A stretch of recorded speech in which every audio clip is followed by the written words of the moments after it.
दोस्तों रिलायंस पावर की बात करें तो यहाँ पे कुछ बड़ी अपडेट निकल के आ रही है।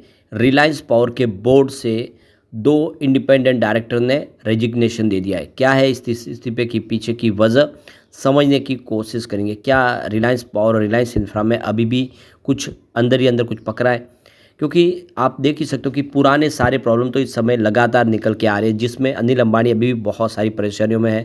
लगातार ईडी और सीबीआई की रेड जारी है अनिल अंबानी के ऊपर, उनके ऊपर जांच की जा रही है, उनसे पूछा जा रहा है क्योंकि पुराने मामले हैं। लेकिन अब आगे की समय जो कंपनी के मैनेजमेंट से इस्तीफा हुआ उसके पीछे की क्या वजह है, क्या मंशा, उसको समझेंगे।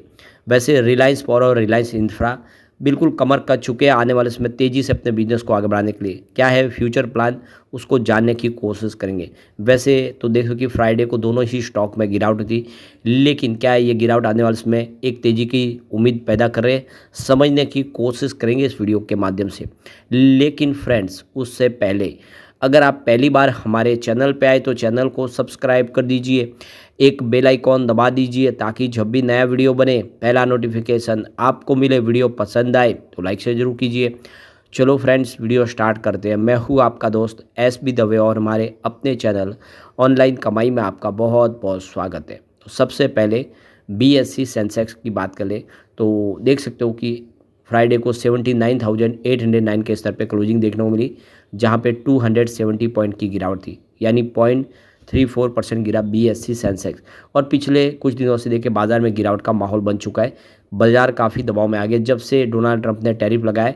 बाजार की स्थिति नाजुक हुई है क्योंकि FI बाजार में लगातार बिकवाली करे, जिससे बाजार दबाव की स्थिति में आ गया। निफ्टी एनर्जी में भी गिरावट थी, तो आप देख लो कि 33,638 के स्तर पे लगभग 44 पॉइंट की गिरावट थी, यानी 0.13% की गिरावट निफ्टी एनर्जी में भी थी। और नतीजा ये रहा कि आज रिलायंस पावर और रिलायंस इंफ्रा दोनों ही गिरे। तो रिलायंस पावर की बात करें तो 44.25 पर क्लोजिंग थी, जहाँ पे 2.06% की गिरावट देखने को मिली, लगभग 2% के आसपास की गिरावट। जबकि शुरुआत हल्की सी ग्रीन हुई थी, लेकिन तेज़ी बन नहीं पाई, बिकवाली की जोर बना। लेकिन अच्छी बात है कि 44 का स्तर तोड़ा था, लेकिन अंत में क्लोजिंग 44 के ऊपर ही रही है, 2% की तेज़ी, जिससे हम कह सकते हैं आने वाले समय स्थिति फिर बदल सकती है। लेकिन ऊपर के लेवल से काफ़ी ज़्यादा करेक्शन भी आ चुका है क्योंकि 76 तक स्टॉक पहुंचा था। अब रिलायंस इंफ्रा की बात करें 265 पर क्लोजिंग देखने को मिली, जहाँ पे 2.91% की गिरावट थी, यानी लगभग 3% के आसपास की गिरावट। जबकि सुबह शुरुआत पॉजिटिव हुई थी, तो बाजार में दबाव की स्थिति बनी, जिसकी वजह से ये गिरावट हुई है। अब यहाँ पे जो बड़ी अपडेट निकल के आ रही है, यहाँ पे देख सकते हो कि रिलायंस पावर और रिलायंस इंफ्रा की तरफ से जो एक्सचेंज को जानकारी दी है नोटिस के माध्यम से, जिसमें आप देखें इंडिपेंडेंट डायरेक्टर के रेजिग्नेशन को लेकर यहाँ पे अपडेट निकल के आई है। तो ये देख सकते हो कि कंपनी के डायरेक्टर है जिनका नाम है डॉक्टर थॉमस मैथ्यू, और इन्होंने अपने पद से इस्तीफा दे दिया है, उन्होंने रेजिग्नेशन दिया है। तो ये 29 अगस्त 2025 से लागू हो चुका है। तो डॉक्टर थॉमस की बात करें, इंडिपेंडेंट डायरेक्टर थे बोर्ड ऑफ रिलायंस इंफ्रा के अंदर, और इसके अलावा एक कि अरेया लाइफ स्पेस लिमिटेड में भी वो ऑलरेडी बोर्ड ऑफ डायरेक्टर में थे। इसके अलावा वो ऑडिट कमेटी और नॉमिनेशन के मेंबर भी थे, और रिस्क मैनेजमेंट के तौर पे भी काम कर रहे थे। इसके अलावा कमेटी ऑफ कॉर्पोरेट अफेयर, जो कॉर्पोरेट सोशल रिस्पॉन्सिबिलिटी और सस्टेनेबिलिटी कमेटी है, उसमें भी वो शामिल थे।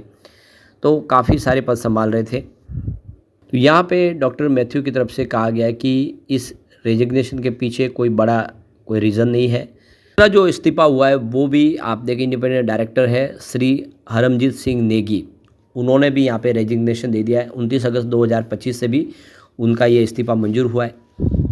तो अब देख सकते हो कि ये दो इस्तीफे, उसमें डॉक्टर थॉमस मैथ्यू है, उनकी तरफ से बोर्ड ऑफ डायरेक्टर को जो लेटर लिखा गया है जिसमें उन्होंने इस्तीफे की वजह बताई है। तो उनका कहना है कि मैं यह आपसे निवेदन करना चाहता हूँ कि मैं अब बोर्ड ऑफ डायरेक्टर के इस अपने पद पे रहना नहीं चाहता, और इसके अलावा जो मेंबर ऑफ कमेटी के अंदर जो उनकी जो भी पोजीशन है उसको भी वो यहाँ पे त्याग रहे हैं, इस्तीफा दे रहे। और इसके पीछे उन्होंने बताया कि कुछ पर्सनल इश्यूज़ की वजह से वो ये फैसला ले रहे, यानी निजी कारणों से वो इस्तीफा देंगे, ऐसा उन्होंने कहा है। उन्होंने साथ में ये भी कहा है कि कंपनी से जुड़े किसी भी सवाल या किसी प्रॉब्लम की वजह से वो इस्तीफा नहीं दे रहे, बल्कि उनके खुद के अपने पर्सनल रीज़न की वजह से दे रहे, इसकी उन्होंने जानकारी दे दी है। दूसरी तरफ देखें तो हरमजीत सिंह नेगी ने भी यहाँ पे बोर्ड ऑफ डायरेक्टर को जो लेटर लिखा उसमें भी हुबहू वही सब कहा गया है।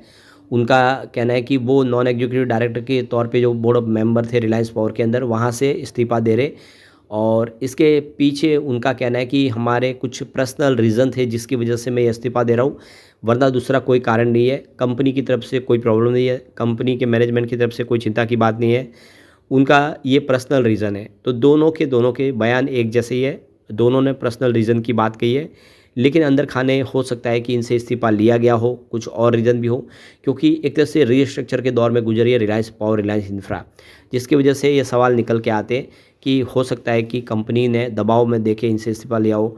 लेकिन जो भी है, क्लियर रीज़न तो यही बताया गया है कि उन्होंने अपने पर्सनल कुछ कारणों से इस्तीफ़ा दिया है। अब यहाँ पे देख सकते हो कि इसका थोड़ा-सा नेगेटिव असर तो देखने को मिलेगा, लेकिन रिलायंस पावर बहुत ज़बरदस्त तरीके से अपनी प्लानिंग कर चुका है। फ्यूचर प्रोस्पेक्ट से देखें तो कंपनी के पास बहुत सारे बिजनेस शुरू होने जा रहे हैं, जो आने वाले समय इसको ऊंचाइयों पे लेके जाएंगे। तो प्रोजेक्ट की अगर हम बात करें तो कंपनी आंध्र प्रदेश में सोलर प्लस बैटरी प्रोजेक्ट करने जा रही है। तो रिलायंस एनयू सनटेक जो इनकी सब्सिडीज कंपनी है, उसके माध्यम से बहुत बड़ा सोलर पावर प्रोजेक्ट कंपनी लगाने जा रही है कर्नूल डिस्ट्रिक्ट आंध्र प्रदेश के अंदर। इसके अलावा जो कंपनी की जो बड़ी प्लानिंग है कि कंपनी यहाँ पे देख सकते हो कि एक बड़ी सोलर मैन्युफैक्चरिंग फैसिलिटी लगाने जा रही है विशाखापट्टनम आंध्र प्रदेश में। इसके अलावा देखें तो एक सरकारी टेंडर इनको प्राप्त हो चुका है। रिलायंस की जो रिलायंस एन्यू एनर्जी कंपनी है, उसने 350 मेगावाट का solar power project with battery energy storage SJ1 के पास से प्राप्त कर लिया है। तो ये एक सरकारी टेंडर जो कंपनी को मिल चुका है, जिससे आने वाले समय कंपनी अपने बिजनेस को आगे बढ़ा पाएगी, अपने पोर्टफोलियो को मजबूत कर पाएगी, जो इस समय BES का प्रोजेक्ट कंपनी कर पा रही है। इसके अलावा देखें तो कंपनी ने भूटान के अंदर भी प्रोजेक्ट का ऐलान किया, जो डर्क होल्डिंग इन्वेस्टमेंट कंपनी है, जो सरकारी कंपनी है भूटान की, उसके साथ मिलकर 500 मेगावाट का सोलर प्रोजेक्ट और 720 मेगावाट का एक प्रोजेक्ट हाइड्रो पावर प्रोजेक्ट है जो कंपनी भूटान में करेगी। इसके अलावा कंपनी ओवरसीज में कुछ गैस प्रोजेक्ट के लिए भी बिडिंग प्रक्रिया अपना रही है, जिसमें कुवैत, UAE और मलेशिया में कंपनी कुछ गैस प्रोजेक्ट करना चाहती है, जिसकी उन्होंने तैयारी कर ली है। इसके अलावा ग्रीन हाइड्रोजन में भी कंपनी हाथ आजमाने जा रही है। ग्रीन हाइड्रोजन अगर आप देखें देश का फ्यूचर है, जो क्लीन एनर्जी आप देखें आने वाले समय सोलर विंड के माध्यम से प्राप्त होगी, उस ग्रीन हाइड्रोजन के माध्यम से पेट्रोल डीजल की जगह उसको स्थापित करने की कोशिश हो रही है, और इसमें आप देखें रिलायंस पावर का जो इस समय एंट्री माना बहुत बड़ा फायदे का सौदा हो सकता है। इसके अलावा कंपनी एनर्जी स्टोरेज के ऊपर काम कर रही है, बैटरी स्टोरेज के ऊपर काम कर रही है लगातार। थर्मल पावर प्लांट को भी अपग्रेड करने की कोशिश की जा रही है, जो इनके पावर प्रोजेक्ट है जहाँ पे नई टेक्नोलॉजी से उसको अपग्रेड किया जा रहा है। स्मार्ट ग्रिड्स के ऊपर भी कनेक्टिविटी मजबूत करने के लिए फोकस किया जा रहा है। ये सारी बातें साबित कर रही है कि आने वाले समय रिलायंस पावर कुछ बेहतर करने की कोशिश कर रहा है, जिससे आने वाला समय जो रिलायंस पावर के लिए बेहतर होगा। और दूसरी तरफ रिलायंस इंफ्रा की बात करूँ, यह भी लगातार अपने पोर्टफोलियो को मजबूती से आगे बढ़ा रही है। डिफेंस सेक्टर में कंपनी बहुत सारी डील कर रही है। ऐसे में कंपनी दोनों ही बेहतर कर सकते हैं, और दोनों को डेट फ्री का टैग मिल चुका है, कंपनी ने अपने कर्ज को चुकाया। ऐसे में आने वाला समय रिलायंस पावर और रिलायंस इंफ्रा के लिए बेहतर हो सकता है।